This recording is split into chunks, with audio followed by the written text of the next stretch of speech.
Road trip, your kids or your dog? If you're all ready for those summer road trips, but you forgot the car seat, you might want to head over to UC Davis Medical Center. Cambi Brown joins us live with Sacramento with more. When you're holding the car seat, it kind of gives you heart palpitations. Good morning. For a So, as somebody who has never had to put, a car seat in, my friends, well, their kids, you know, if I take them, my friends will put the car seat in for me because they want to make sure that it's done well. And even some of the kids know what to do, which is really important. And they'll tell either me or mom or dad to make sure that they are in here securely. So the UC Davis Children's Hospital trying to help everybody out.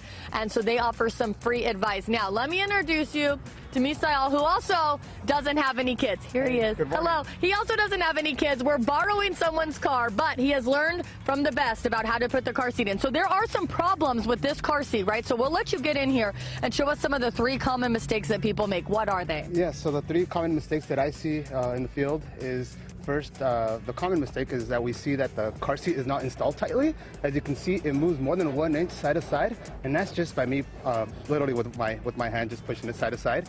Just imagine what could happen in an accident. The second common mistake, as you can see here, is that the harness is way too loose.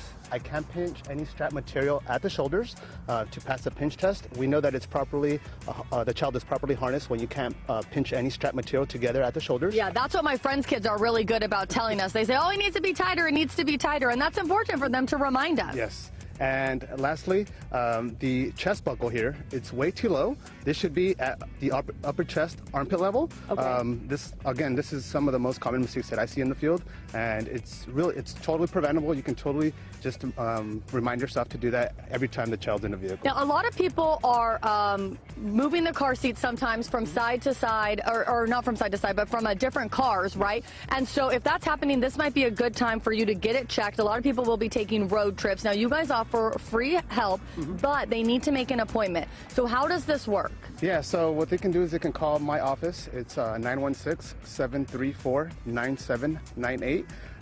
They can just call me. We're open Monday through Friday. We ask parents to make an appointment ahead of time, especially if they know they're going out for a trip, because unfortunately sometimes I am booked and I want to accommodate parents' schedules as well. How much are you booked right now, or is it going to be a while before parents can be seen? On average, I get around 10 appointments a week. Okay. So I always tell parents to plan accordingly, and especially if they know that they're going to be gone. Now, they do have a Facebook page too, which we have linked on our website, gooddaysacramento.com, under show info. And there are people who have been leaving rave reviews for you, and they said how much you have helped them on certain things that they didn't even know about. And maybe that chest strap is something that parents have no idea about, and you're seeing that on the regular. So again, people need to make an appointment. And how long should they leave to be able to do this? I tell parents a typical appointment can last anywhere from 30 to 45 minutes. I educate the parents on their car seat that they have, that they purchased. I actually show them ways to properly install the car seat, and I show them how to harness the child inside the car seat. Okay, so bring their kid too, or you have a... I have a doll too. You have a doll too, okay, yes. That you could use, yeah. Probably the doll is easier than every time trying to do that with the child. But I have learned everything now, so Julissa, I'm ready to take your kids. Yeah, okay. Okay. Who's like, sure. Let's do this. Oh, Cambi, you cracked me up.